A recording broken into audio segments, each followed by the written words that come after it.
All right, and good day, everyone, and welcome to Oliver Blue Jr.'s YouTube and Facebook channel. What a delight to be here with you today. I greet you in the name of love,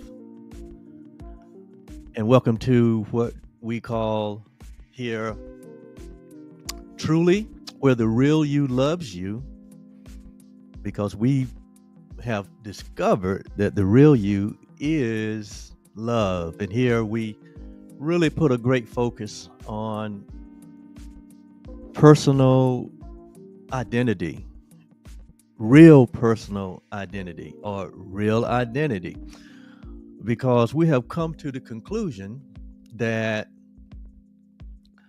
what the world needs is an awakening to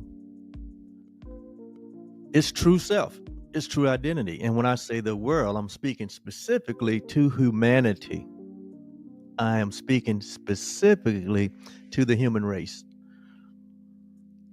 because the current condition of our world is basically a reflection of humanity. It's a reflection of what's been in our thoughts, what's been in our minds, and the actions that we have taken. Because if you haven't discovered it or not, we are God's highest creation. We are we are the highest creation, or the highest created being in this space we call Earth, or on this planet. We rule the world. we rule this world, right? Even in the creation story, the command was given to humanity to be fruitful and to multiply and to have what? Dominion. Have dominion.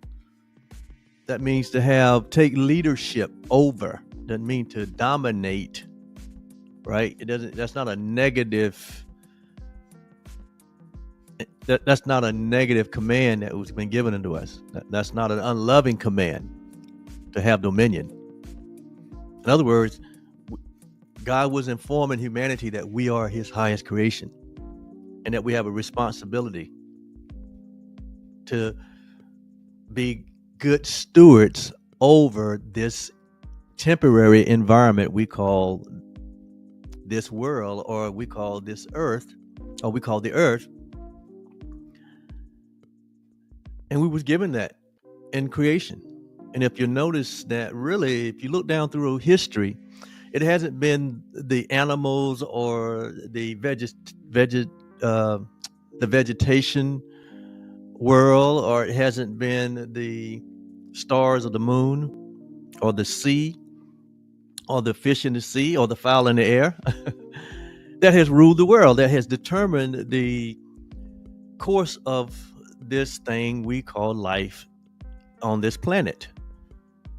But history bears out that it has been, this world's fate has been in the hand of humanity. We have been given authority. We have been given the honor to be the stewards over this place. You know, in Jesus's dispensation, he used several parables where he talked about that the owner, or the father, or the businessman, he placed all of his properties and authorities in the hands of his managers or his underlings, and he went off on a far journey, only to come back one day to have those managers give an account. All that is symbolic of really our purpose and our role and our responsibility here as a species, to make of this place heaven, to make of this place loveliness, to make of this place that which reflect who we are at the core and the essence of our being. And so here on our platform, we start and we end with identity, because we believe that it's because of a failed awareness of who we are as shared beings, not only with each others, but as shared beings with our Creator, as a shared being with God, and the unity and the oneness that we share, because of a failed awareness of that. We see the results through time and through history where there's been such unloving acts that have led to unloving results in the world. Tremendous amount of suffering because of lack of knowledge, because of lack of a vision for who we really are. And so that's why we created this space and this platform, this voice, to be helpful in guiding humanity back to its place that we vacated, we abdicated to a thought or an idea that is unworthy of who we are. It's unworthy of who we are, because our nature is love. And somehow that got distorted through ideas and thoughts and illusions that have put us on a journey to try to undo and to redo and to recreate ourselves into something that we are not. Thus, you have the history and the present day that we see. The strain and the struggle and the fighting and the unnecessary suffering. You know, scripture said that we suffer needlessly. We suffer needlessly because of lack of knowing, lack of knowledge, lack of understanding who we are. So we are here to help bring that understanding to light, to bring that awareness to light, to become a voice of remembrance of who we are. And thus, we receive the inspiration in the revelation that truly TRULY represents the real you loves you, which is a direct statement towards our identity. And so this, if I can find what I was looking for, missed it, but let me make sure we're online here. Yes, we're online. All right. So the purpose of Truly, it is a voice that is here to call all humanity back to an awareness of who we are as the perfect creation of love. And today's episode is somewhat of a part 2 of this idea that I started earlier and have already produced an 1.5 hour long video, and hopefully you have viewed it, or you can go back and watch the replays. Actually, it's part 1, You Are the Perfect Creation of Love. And this is a direct message that I uncovered out of one of my most treasured references called A Course in Miracles. Now, if you've been following me for any time, you know that you know something about my path, something about my life, and how I started out in a place of very humble beginnings that eventually led to me having some success in the world, at least what the world calls success. You know, I had the car, I had the girl, I had the house, I had the kid, I had the career, I had the friends, right? I had all of those outward looking things that what the world calls symbols of success. But inwardly, I was a mess. Inwardly, I was lost. Inwardly, I was afraid. Inwardly, I didn't know who I was. And then lo and behold, one day, after much self inquiry and after much time of pulling away to myself to find the answers to life that all of us eventually come into um,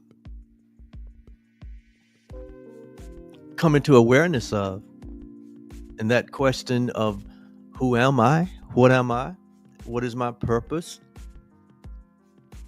And so as a result of that, I had an awakening. I had an experience. And I have been on this journey for the past,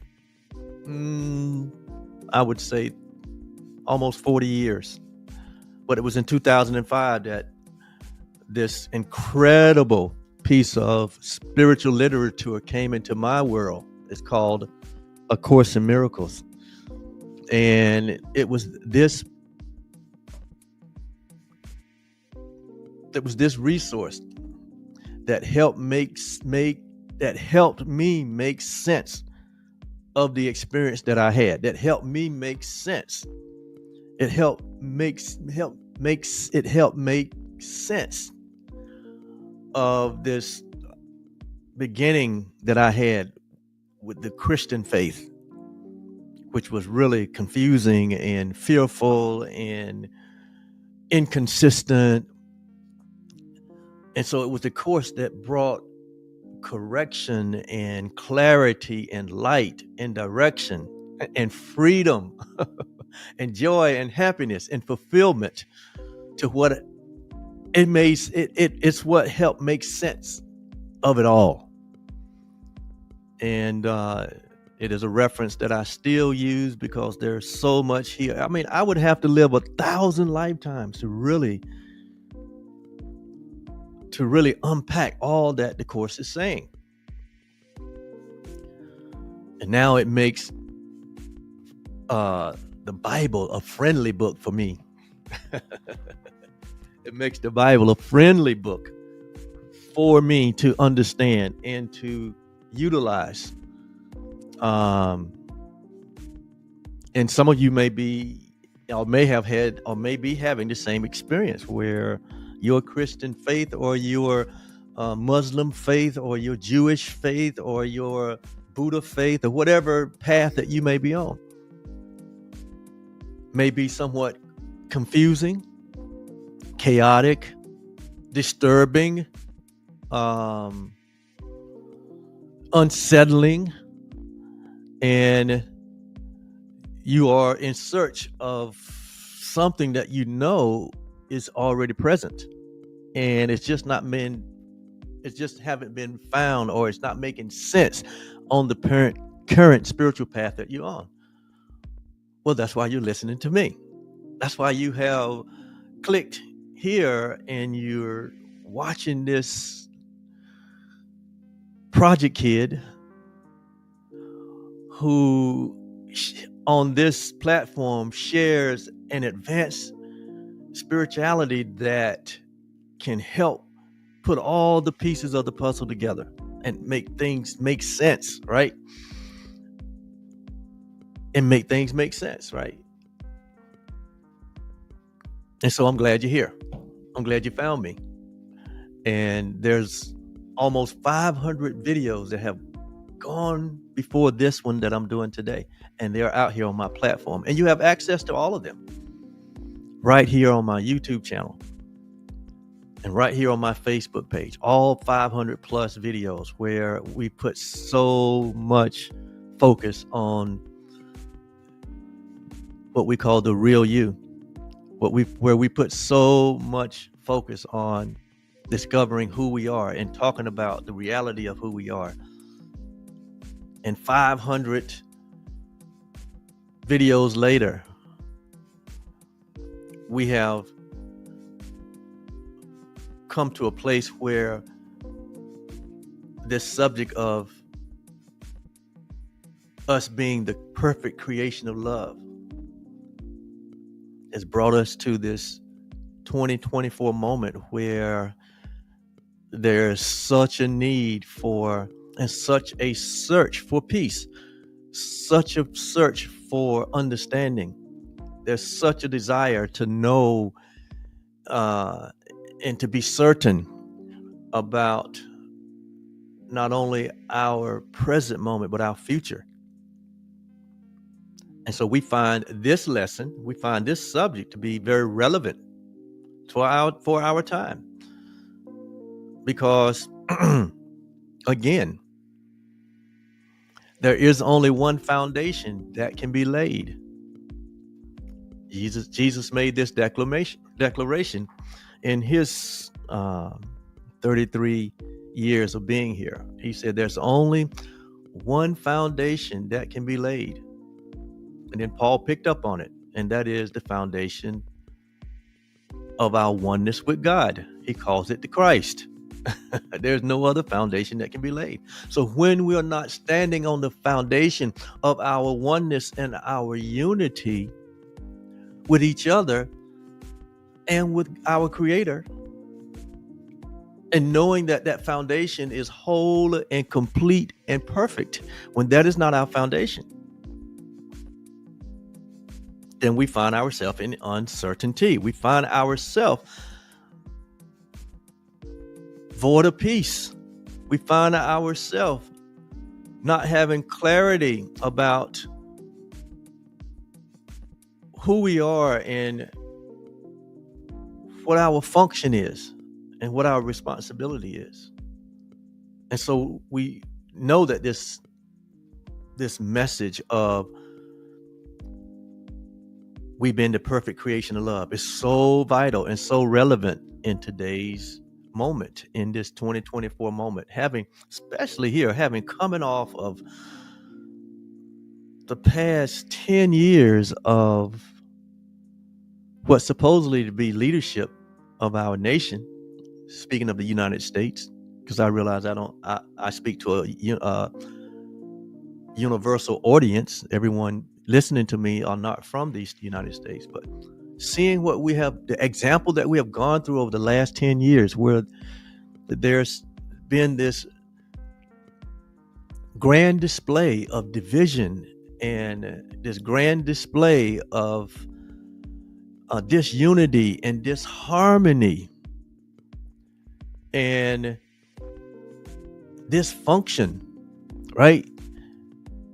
As though we are going in reverse where love is concerned, that we're going in reverse where our oneness is concerned, that we are continually to divide and subdivide and to redivide even at subterranean levels, to the point where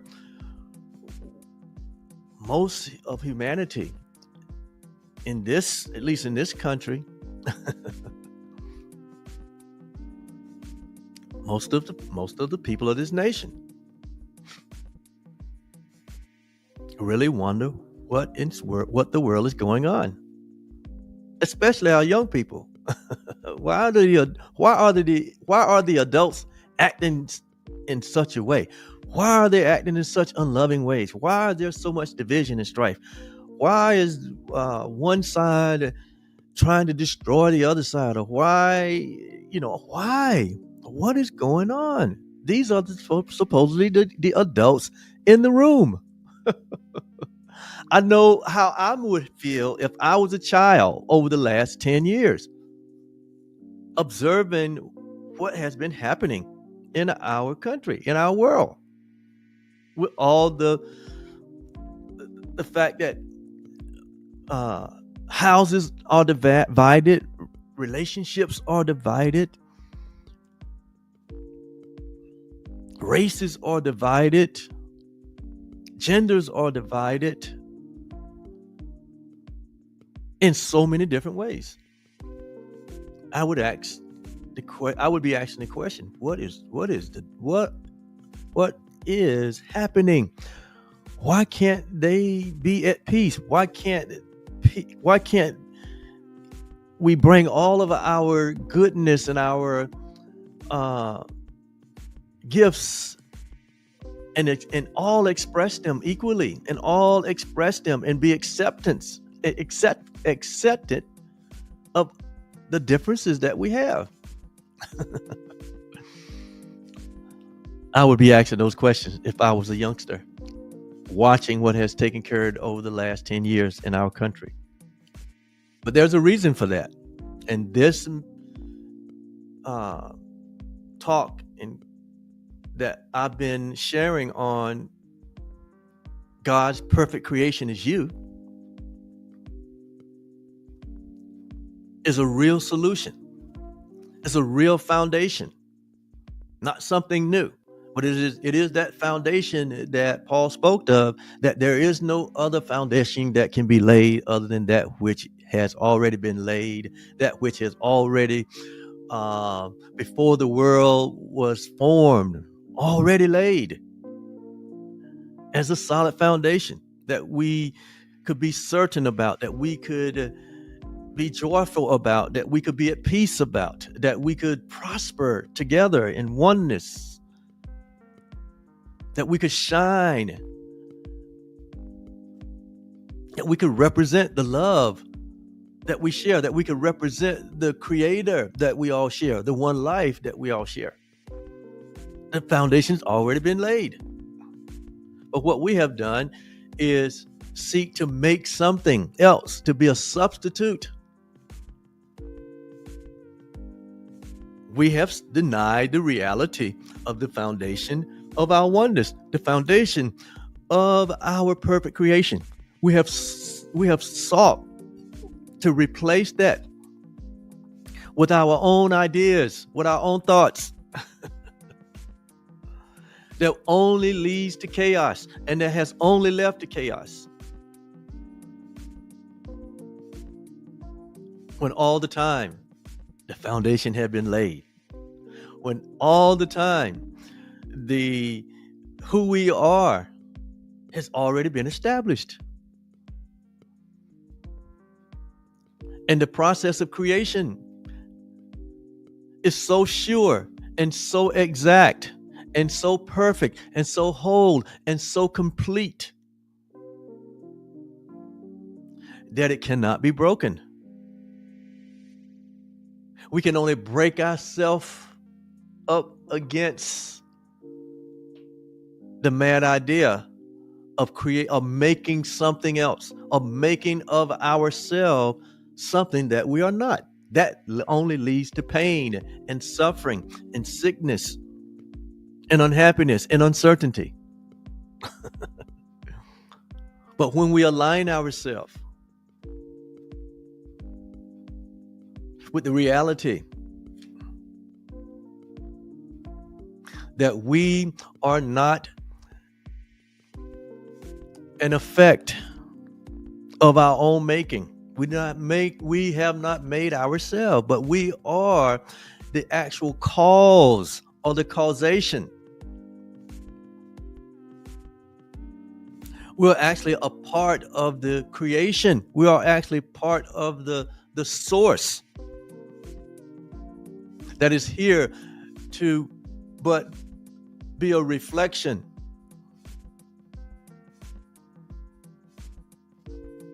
of our true nature, which is love, of our true nature, which is peace, of our true nature, which is oneness, of our true nature, which is unity, of our true nature,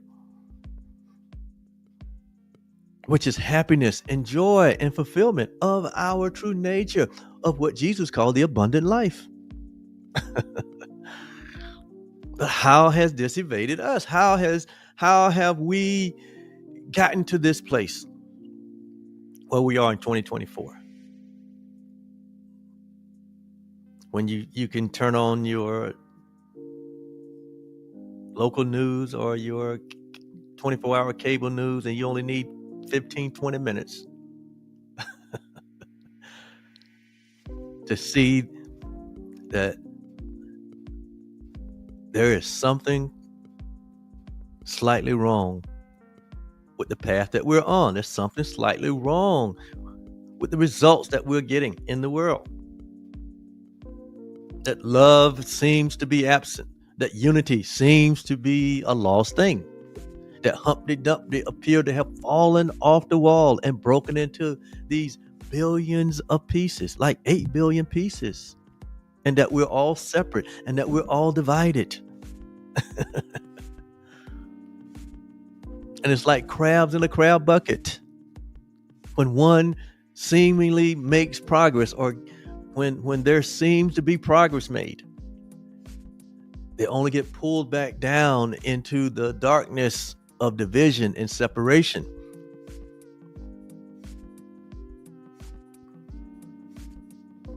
So I said all of that to lay the foundation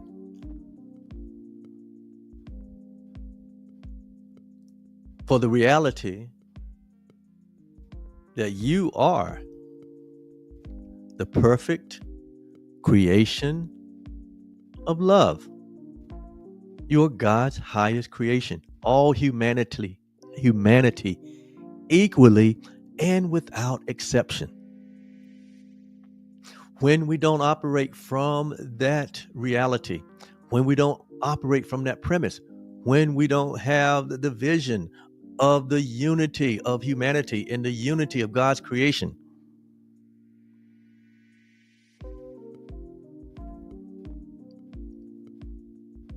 then we seek to make something to be a substitute to that foundation. And that substitute will only bring about uncertainty. That substitute will only bring about suffering at the individual and the collective level.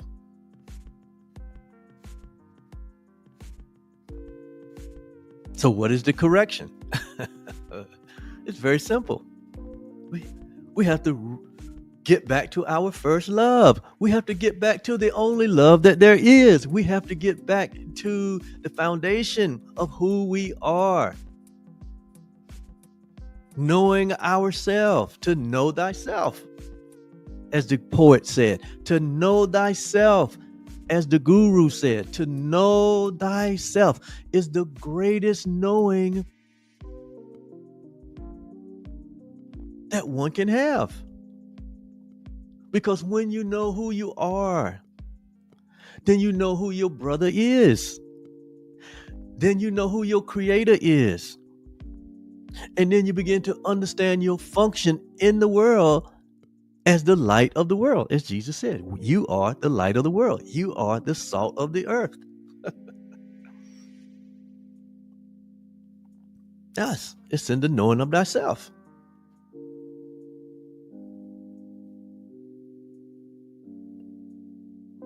You remember over in the book of Matthew when I think it's Matthew 16:13. I might just turn over there just for the sake. I'm still laying a foundation here. I know that we have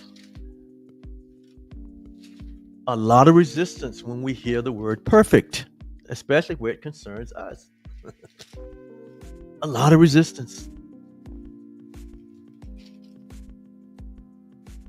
But we're going to seek to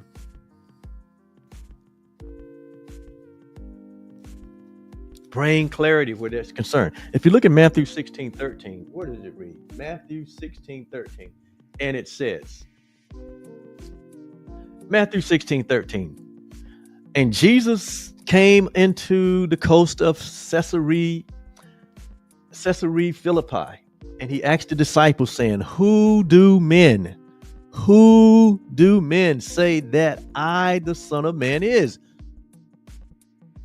What are people saying about me? What are the people saying that who I am? Who am I? What's the word on the street? Like, what's the word on the street concerning me? You guys, you guys know, y'all out in the streets. You hear what they be saying behind my back. What's the word on the street? Who do the men say that I am? See, so that's a question of identity, right? That's a question of identity. Why would he ask the disciples that?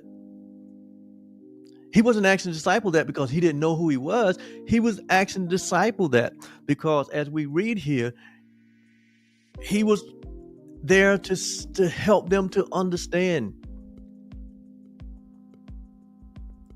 who they are and who all humanity is. Because here he says he identified himself as the Son of Man, not as the Son of God, but as the Son of Man. Identify himself with us, identify himself as a man, just like, or as a human, just like we are having this human experience. So Jesus was making himself equal with humanity in his incarnation. He was declaring the equality that we all share. He wasn't making himself something different than us, something bigger or smaller than us, but he was acknowledging the oneness that we share. And so the question was asked, whom do men say that I, the Son of Man, is?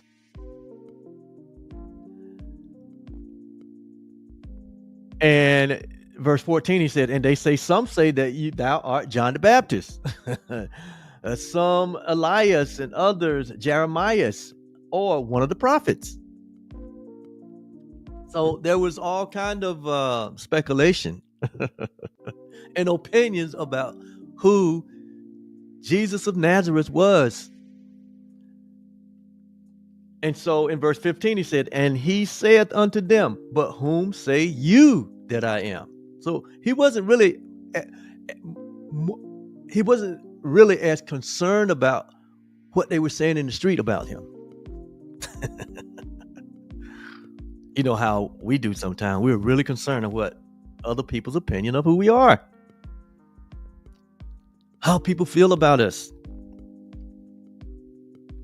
Very important to us. We want people to see us in a particular light.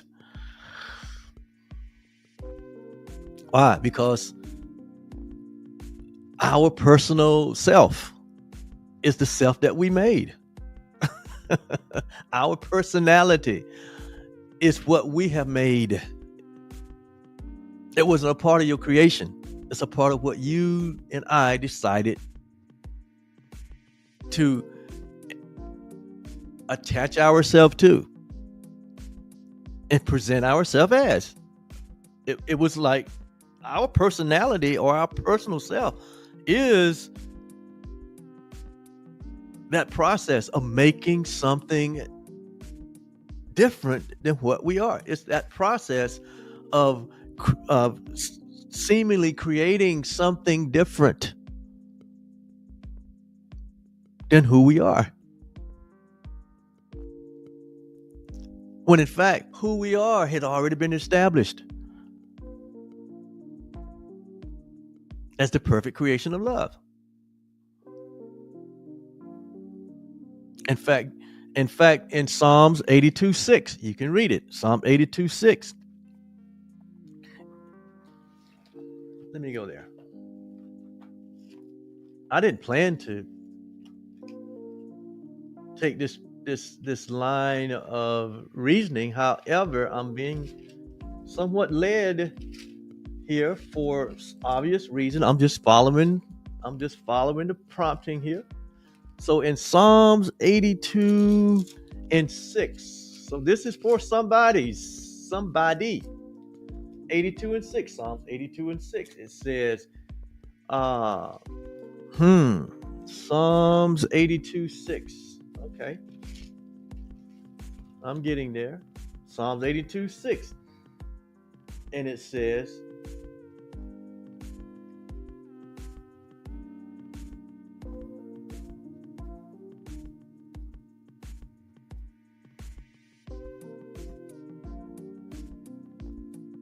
Well, let me start with verse 5. It says here, and the psalmist says, they know not. See, when we know not, we seek to make something as a substitute of what we don't know. You know, they say the greatest cost in life is not knowing. It's not your mortgage. It's not your taxes that you pay. It's not, for the rich and famous. It's not the jet or the yacht or the mansion or whatever. It's not those things. That is not your greatest expense in life. The greatest expense in life is not knowing. That's why Jesus said, who do men say that I am? Then he said, who do you say that you are? Because he was getting to the fact that you don't know who you are. And when we don't know who we are, that's the greatest cost in life. It will cost us our peace, our joy, our happiness, our fulfillment, our purpose, our effectiveness. It will cost us the light that is within us to shine. It will cost us in our relationships. It will cost us in our business dealings. It will cost us in every encounter with humanity, because we don't know. When we don't know who we are, we don't know who we are standing in front of. And so he says here, verse 5, 82:5, Psalms, they know not, neither will they understand. So when we don't know, we don't have an understanding of our true value. We don't have an understanding of our true essence. When we don't know who we are, we don't have an understanding of life and the purpose of life. We don't have an awareness of our neighbor, that our neighbor is ourself. We don't have an understanding that we are the perfect creation of love. And it costs us when we don't know.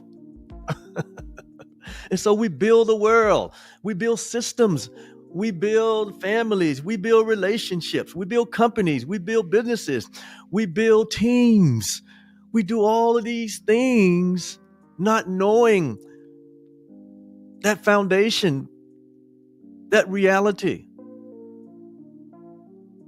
And so we build them with the idea that is antithetical to our reality.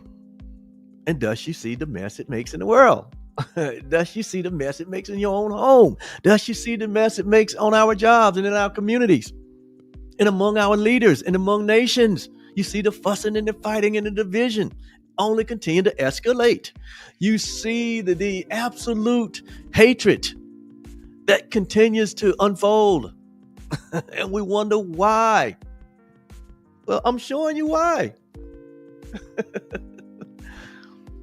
I'm showing you why. And so it says, we don't know. And as a result of we don't know, we lack understanding. So we stand up under our own awareness. We stand up under our own limited vision when we don't know. And then it says, as a result of not understanding, it says they walk on in darkness. We walk in darkness. We continue to make the same mistakes. We continue to hold the same attitudes. We continue to have the same level of disbelief and doubt and fear. We continue to only see ourselves as what our parents gave us. We only see ourselves as the habits that we have formed over the years. We only see ourselves as this personal self that is vulnerable, that is a victim.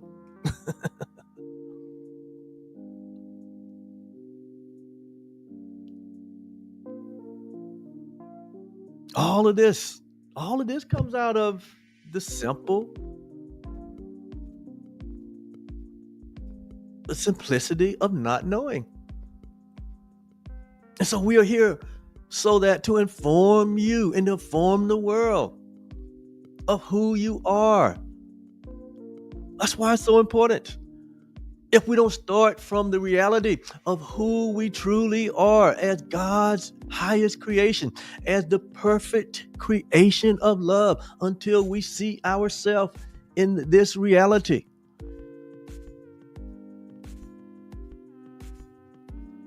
We will only fall asleep and dream a dream of separation. We will only hang out in our hallucination of an illusionary self in an illusionary world that only brings on pain and suffering. That only brings on the haves and the have-nots. That only brings on a level of confusion that is designed to keep you asleep, that is designed to keep you in your personality, to keep you in your cycle. The cycle of what? Kill or be killed. Why? There's enemies out there. See, when you don't know, you think the world is full of enemies. When you don't know, you will create demons and devils, and you will create a fear-based theology where God is an angry God, where God is an unloving Father, where there's sin and there's separation, and on and on and on and on. That the things that we will make as a substitute to the truth. You would create a whole religious community that's not based on oneness, that is just as divided as the government, that is just as divided as every other segment of life.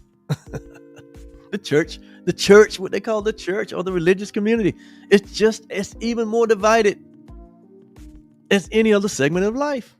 You know it and I know it. So does that make the church the voice that speaks for love? The voice that speaks for God? Does it make it the foundation that we should stand on? No, we see it falling apart and becoming irrelevant, in the sense that they are just as mean and fussing and fighting and divided as all the other segments of life. So something ain't right there. That's not the foundation. The foundation of our oneness will not produce that kind of fruit. Where you see envy and fighting and attack that's going on all the time, in judgment, that is not a solid foundation. That is not the foundation of love. That's not the perfect creation of love. That's a foundation of guilt and judgment that is based on a fear of not knowing, that is based on a fear of a lack of understanding, that is based on a fear of, that's based on a foundation that we made up. We are trying to substitute unreality with reality. We are trying to substitute the unlimited with the limited with the unlimited.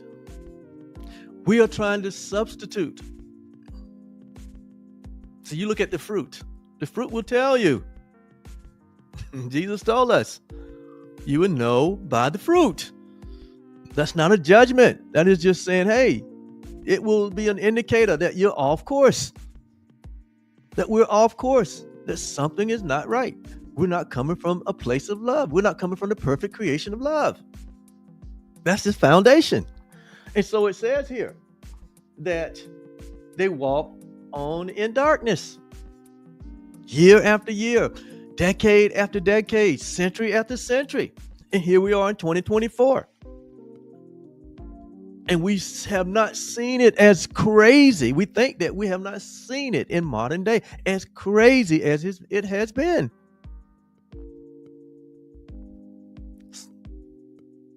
So how could this be? We got all this technology. How can this be? We have thousands of years of history. How can it be that we're still grappling with the same old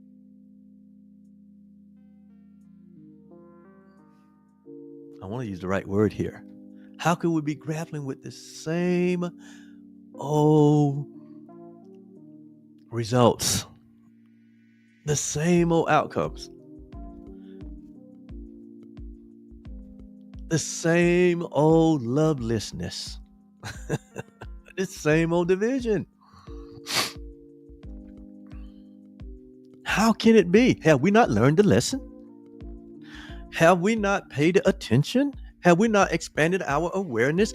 Have we not been enlightened? Have we not recognized? Have we not read the tea leaves? What are we doing? Have we not accepted reality? That is the question. Have we accepted reality? Because if we've accepted reality, the heaven on the earth that Jesus talked about would be a lived experience for all of us if we have accepted reality. Heaven and earth would be a reflection of the love and the oneness that we share. It would be a reflection of complete acceptance of one another. It would be a reflection of the abundance where there would be no pain and sorrow and sickness and disease and lack and poverty.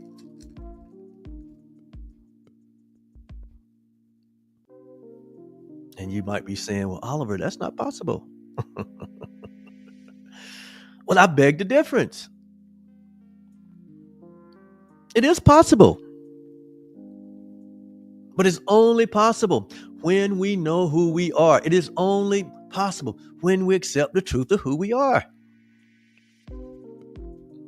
In order to accept the truth of who you are, you're going to have to lay down your religious convictions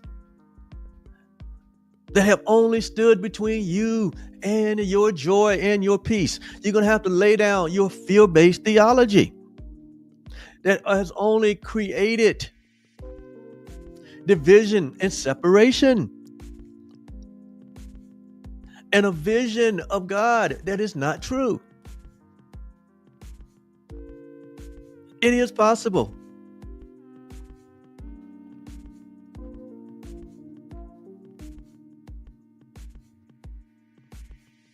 In fact, Jesus said, it is impossible that there will ever be a universal religion or universal theology. That's impossible. So it's not going to be found by some book. It's not going to happen by some magical moment. There will never be a universal theology. But he said in the Course in Miracles that there will be, and there must be,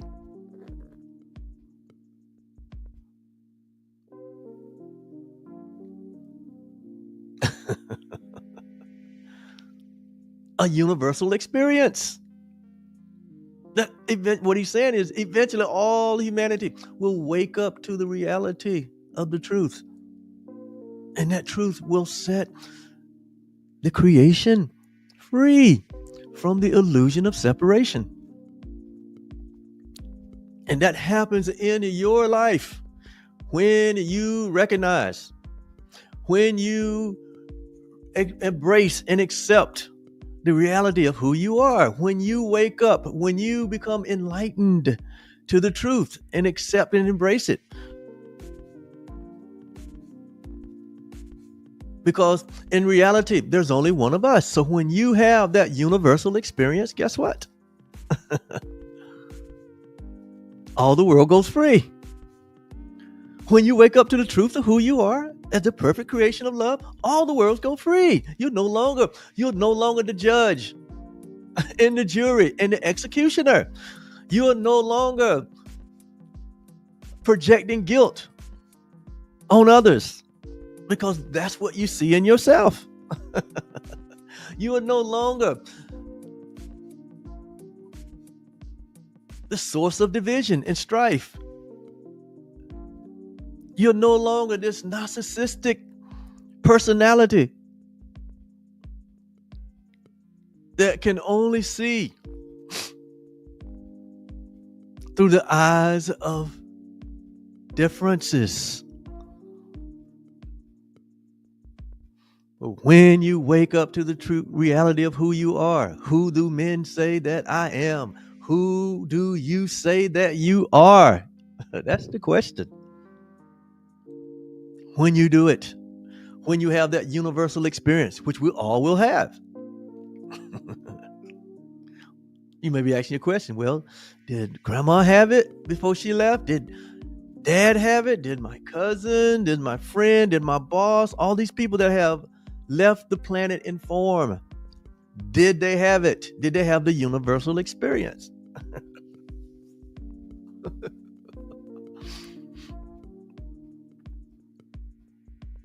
No, they had a human experience.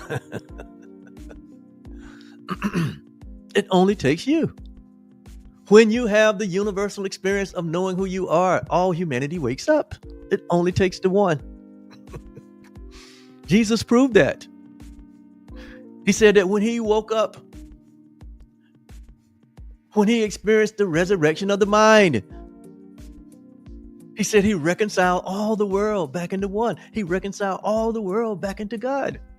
Just one man, just one awakening experience, just one recognition of who he was as the perfect creation of love. That one recognition became the salvation of the whole world.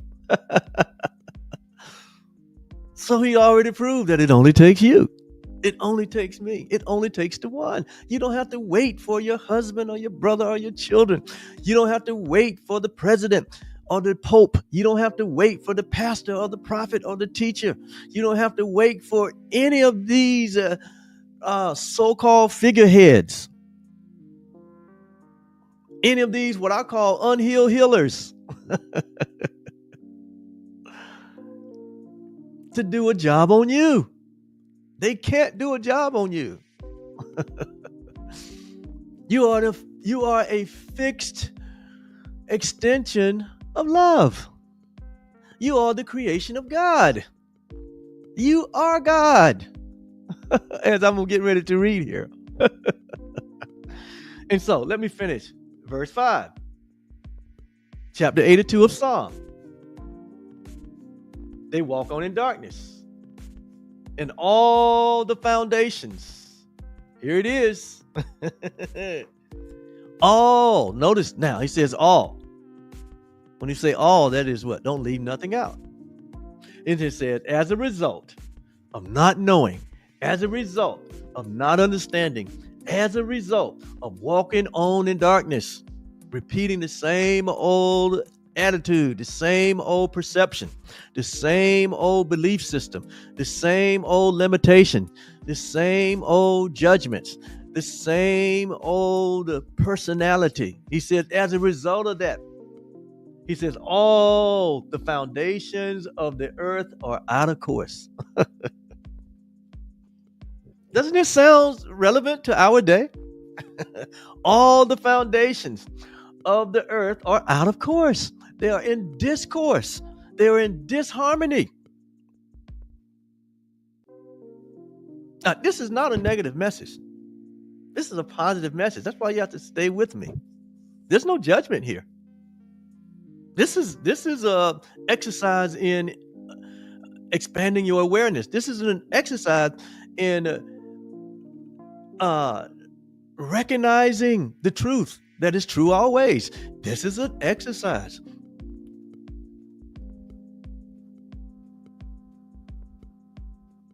in pausing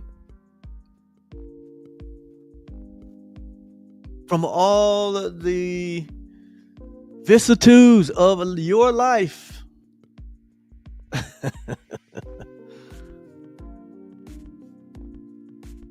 and getting real answers and getting real solutions.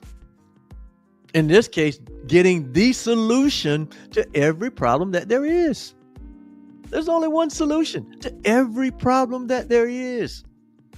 Though there seem to be many problems, In reality, there's only one problem, and that problem is not knowing.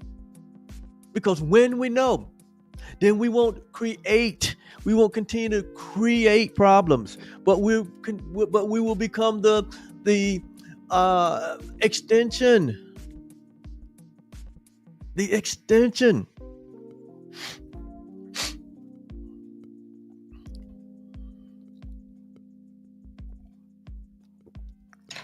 The extension of love. We'll become the extension of heaven.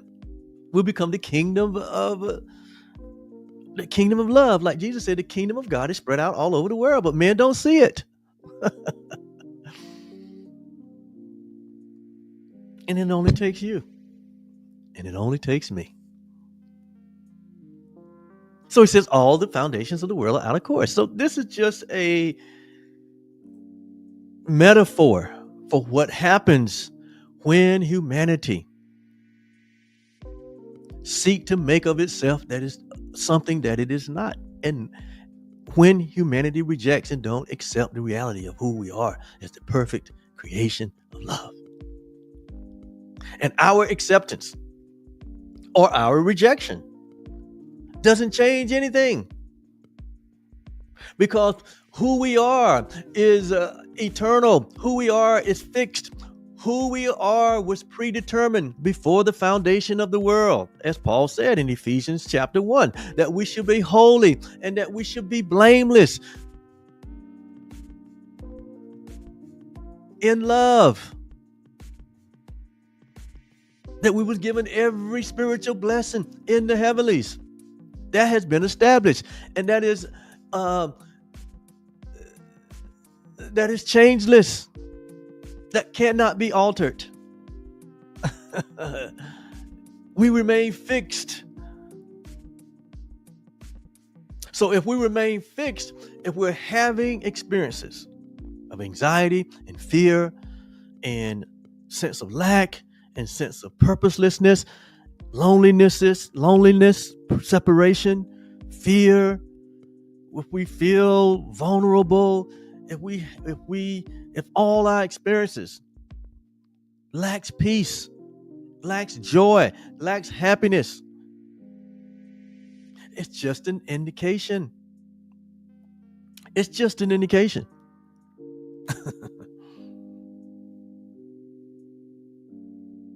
That we have forgot the foundation. That's all it is. We have not sinned. We're not bad. We're not loveless. No, it just means that what? We have what's the word used when we cover something up? Because like Jesus said, no man takes a light and put it on a bushel or under the table to cover it up. No, we put the light up on a what? Candlestick. So all in the room can see. But whether the light is on a candlestick or under the table, guess what? The light is always shining. So whether or not you are at peace or whether or not you are in fear, your light is still shining. It's just that at some point the choice was made to hide the light. At some point a choice was made to reject the reality that you are God's highest creation, that you are the perfect creation of love. And I say this with all love. I don't know who's the worst at helping us to hide the light. Whether it is the government,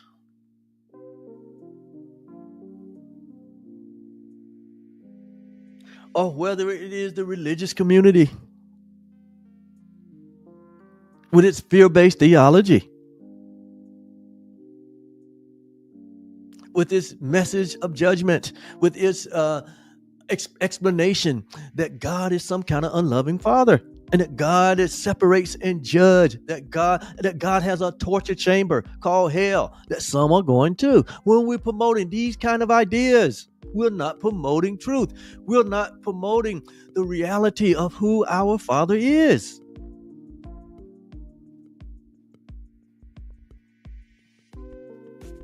Man, this was not what I came up here to share specifically. But it needs to be said. It needs to be shared. We need to come out of this place of being stuck. We need to wake up to the truth that is true always. We need to stop looking to humanity. We need to stop looking to man. We need to stop looking to unhealed healers, unhealed leaders, flash and dash men and or women, entertaining people that look good, sound good. And we say, yeah, we want that. That's how the children of Israel did. When God delivered the children of Israel out of the slavery and out of the bondage of Egypt, he was their king. He was their leader. He was their leader and led them into prosperity. But they took their eyes off the reality. They took their eyes off the perfect deliverance, the perfect creation. They took their eyes off the perfect love and began to look around the world and say, God, we want a leader like all the other nations. We want a leader like all the other nations that has, that has so many followers on TikTok or Instagram or Facebook. That's popping and can communicate, that can got swag and can talk and can lie. He looks like a strong leader. He don't have any principles, but he looks like a strong leader. I know he's hard for him to tell the truth, but he looks like she looks like a strong leader. Because I'm not singling out one person here. There's a bunch of them. The world is filled with unhealed healers, leading people, like it says here, leading people into darkness, and so all the foundations of the earth are out of course. Who are you listening to? Where the Spirit of God is, there's unity. Where reality is, there's unity. There's oneness. There's forgiveness. There's peace. There's prosperity.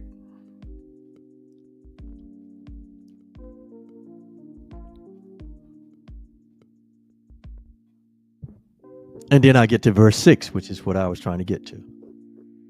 And it says, so the conclusion for not knowing is that eventually all the foundations of the earth are out of course. In other words, meaning that the society will be in chaos on every level. You look at our present day. Now this was spoken many thousands of years ago, but that's the principle. But this is the principle. See, we're talking principles here. God is the most principle-centered idea that there is. And so if God is principle-centered, only what he creates or she creates is principle-centered.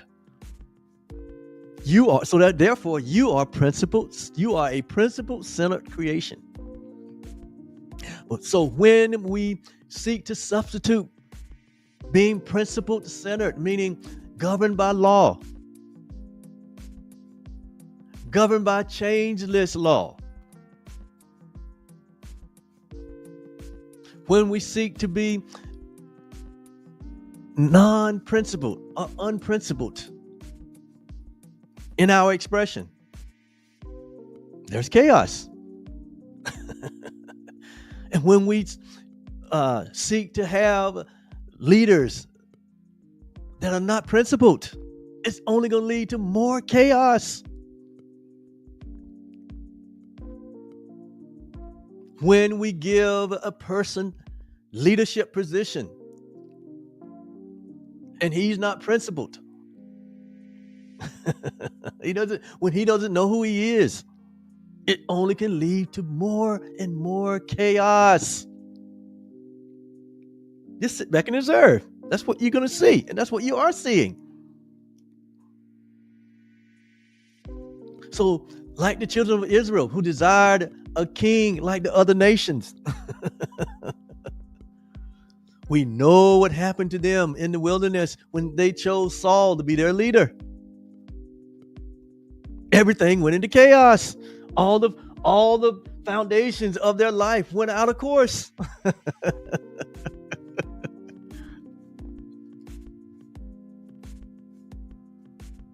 And that same principle applies here in 2024.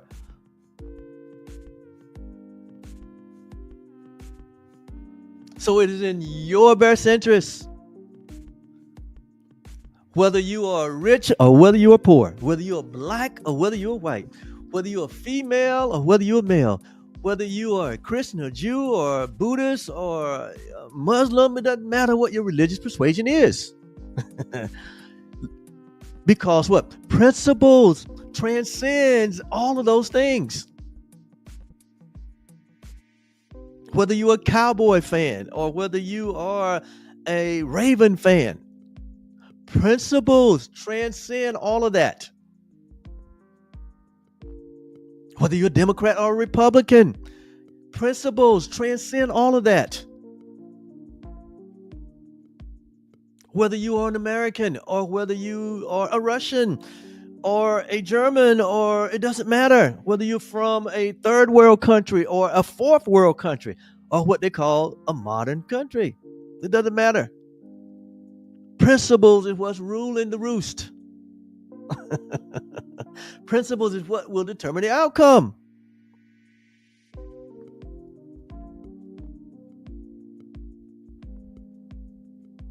And you and I, being God's only creation, you and I being God's perfect creation of love, is a principle that is immutable.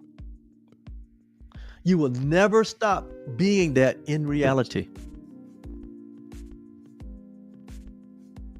You will never stop being that. You can only be that. Why? Because you are an extension. You are an extension of that. You are an extension of God. You are an extension of love. So what love is and what God is who you are and what you are.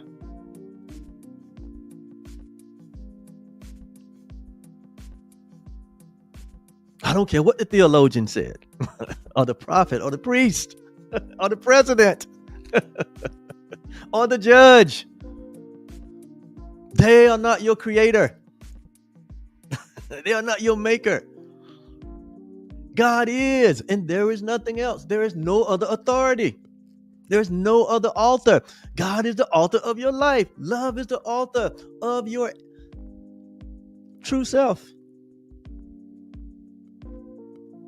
Truly, I say unto you, the real you, who was authored by God, loves you, because the real you is love. The real you is God. And this verse is going to tell you here. Well, I'm getting ready to read in chapter 82 of Psalm, verse 6. And it says, it goes like this. It says, I have said. In other words, God is speaking here. Love is speaking here. And it said, I have said. When you hear the word says, I have said, basically it's saying, I have established, I have created. And when you see a verse in scripture or any other spiritual writing that says, I have said, pay attention to what I have said. What comes after that? He said, I have said, ye are gods. Notice now here in Psalms, this was thousands of years ago. The writer here says, ye are gods, or you are gods. This is who you are. You are gods. And all of you are creation of the Most High. All you are children of the Most High. This is who you are. In other words, you are the perfect creation of love. You are God's highest creation. You are just like me. Jesus said it over in John chapter 1. 1 John chapter 1. Jesus said it this way. Or he said it this way. He said, as I am. He said, as I am. Notice that I am. He said, as I am, that I am. He said, as I am, so are you in this world. See him communicating who we are, the equality that we have with God. As I am, so are we in this world right now. Not when you wake up from this dream of a body experience, but you are that right now in eternity. You have always been that. You will always be that, regardless of your human experience. Nothing in your human experience can ever change what God created. Nothing can alter who you are. Nothing can ungod you. And we are afraid of that. We are afraid of who we are. That's the greatest fear we have, that ye are gods. No, we say, no, we're just sinners. We're just what the religious community has labeled us, what the government has told us we are, what our mom and daddy told us we are, what history has said about humanity. And we have placed that in a higher esteem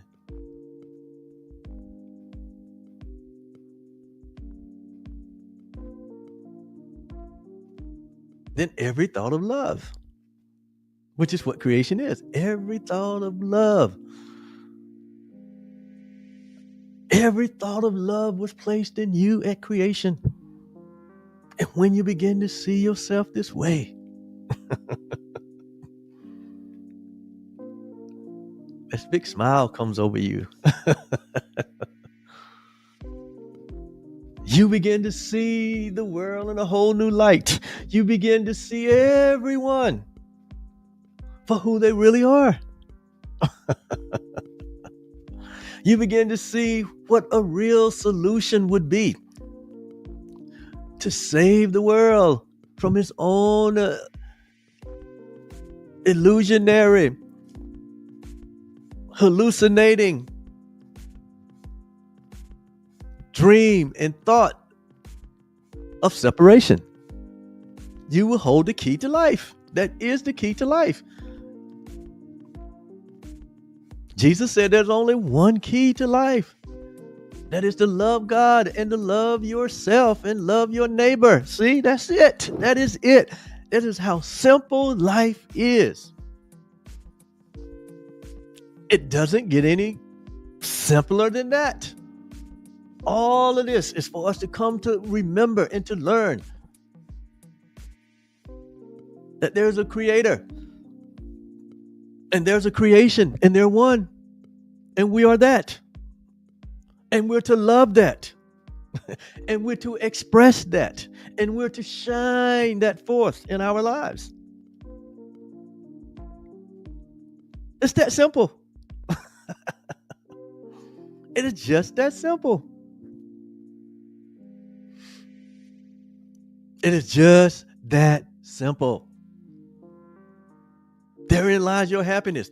Therein lies your joy. And therein lies your peace of knowing. Like Paul said, that I may know him in the power of his resurrection. He was talking about the enlightenment, knowing who he was and the awareness of his oneness with God.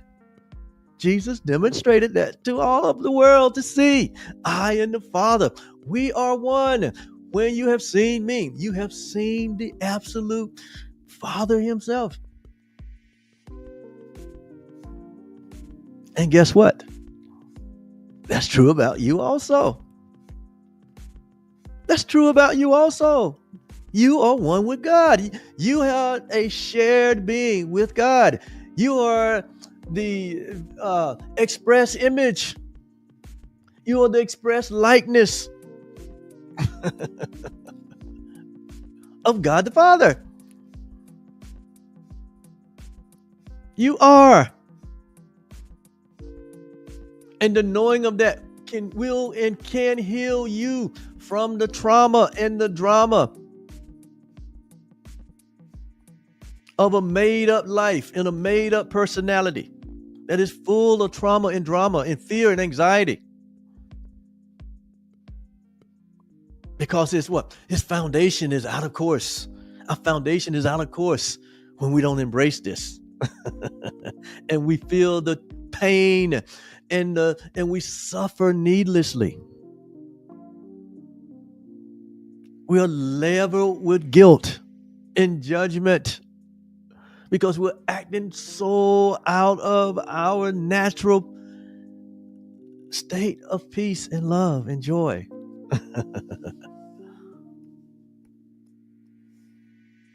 So the solution will never come through the government. The solution will never come through religion.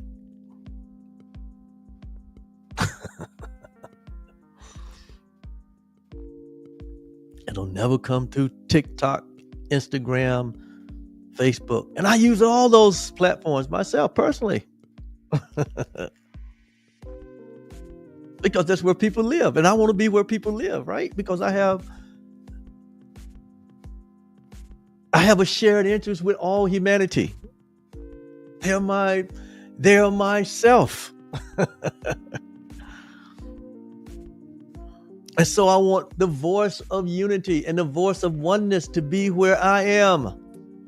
Like Jesus said, where I am, there you shall be also. So I go on all of these platforms.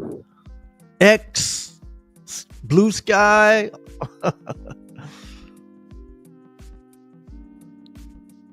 And I'm like a voice crying in the wilderness that you are the perfect creation of love. And you can't change that.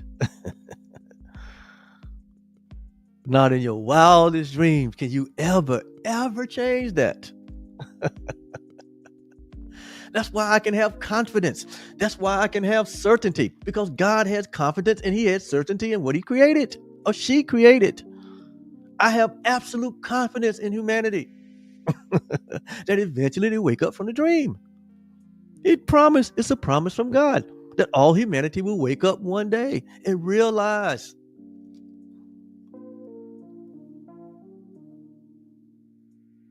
that as they roll the boat down the stream,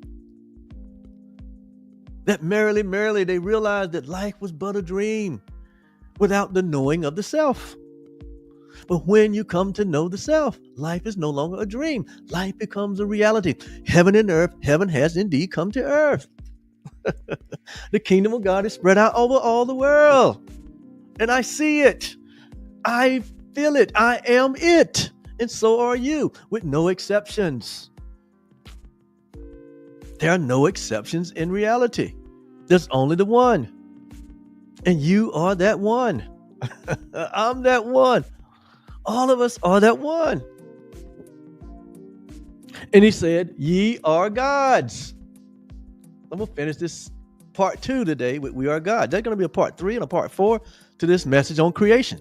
Because when you understand creation from love's perspective and not from the human perspective, you begin to understand that creation is the very extension of itself. I'm going to say that again. Creation is the very extension of itself. And whatever creation is what it extends. In the natural, when a mother gives birth to a child, the mother extends all her capacity into the child. Everything that the mother is capable of, the child is capable of too. That means they're one.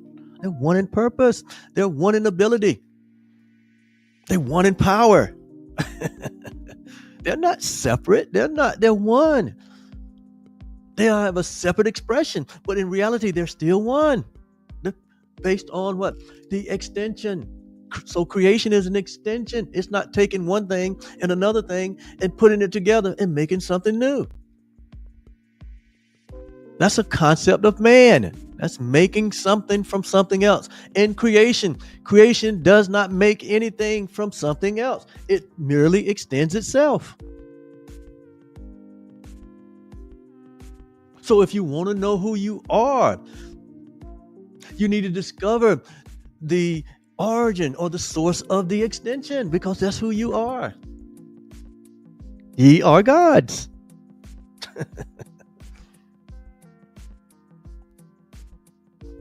So when the mother gives birth to the child, have you noticed that the child goes on to give birth what? Just like the mother. And that child goes on to give birth just like the mother of that child. And it goes on and on and on. All of us started with from one source. All of us, you got to go before the foundation of the world. You got to go before Adam and Eve and in the garden. If you're starting at what they call the creation story that is in the Bible, you're not starting at home plate. You're in the outfield somewhere. You're not starting at home plate. So if you don't start at home plate, you're going to be off course. You got to go back to the beginning. And when you attempt to go back to the beginning, you realize there is no beginning, because we are infinite beings, and we are of an infinite source. And where there's infinity, there is no beginning and there is no end.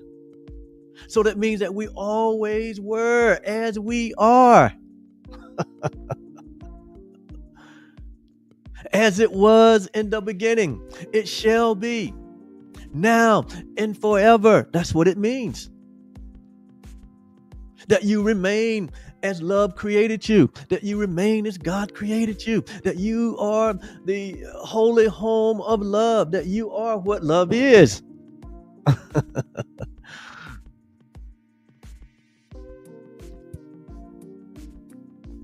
That you think you're like Philippians says, Philippians 3, 5, and 6.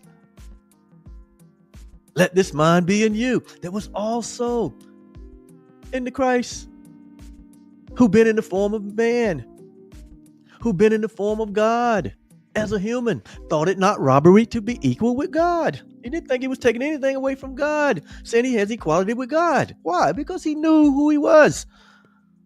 He knew that he was just an extension of that one source. So when you come to embrace that and know that you're just an extension of the only source that there is, you have no problems. You have no reservation or hesitation to say, I have equality with love. I have equality with God. God and I are one. We're not separate beings, but we share the same beingness. Are you hearing me? And when the humanity began to think this way,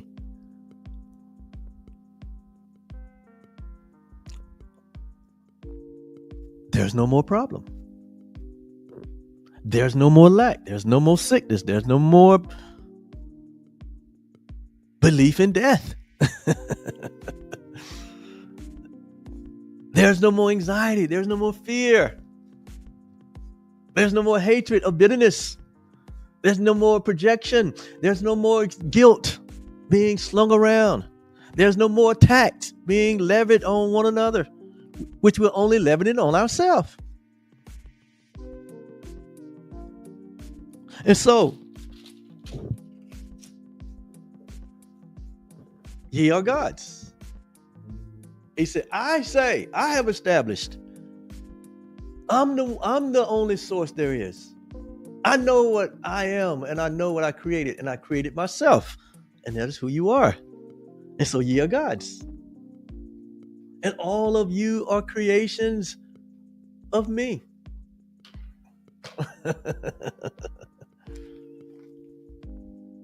And then look at John 10:34 in the New Testament. Jesus reminded the religious folks of what was said back then. He said, have you not heard?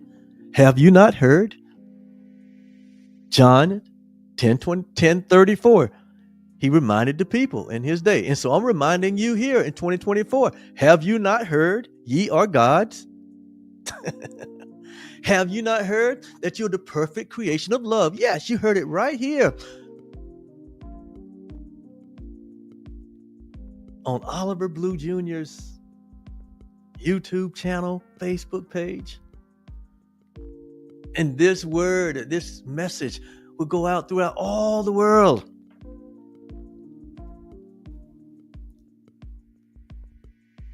I'm putting it out there. There's enough darkness put out there. I'm here to put out the light so that the darkness can be dispelled, so the fear can be dispelled. I'm here to put out the light and light only.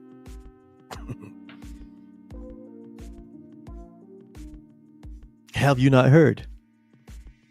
You heard it right here. You are the perfect creation of love. You can't do anything about that. And I am that I am approves this message. And that's a good place to put a pin in it until we come back the next time and finish talking about. We're not going to talk about it, but we're going to come back and be about it. We're going to be about the truth that is true always. We're going to be about the real you that loves you. We're going to be about taking our place among the saviors of the world and not leaving our brothers in a hellish state. And I want you to join me in that. That's a noble assignment. So join me in that. Thank you so much for being with me today. I will be back to continue this message on identity. And if this resonates with you,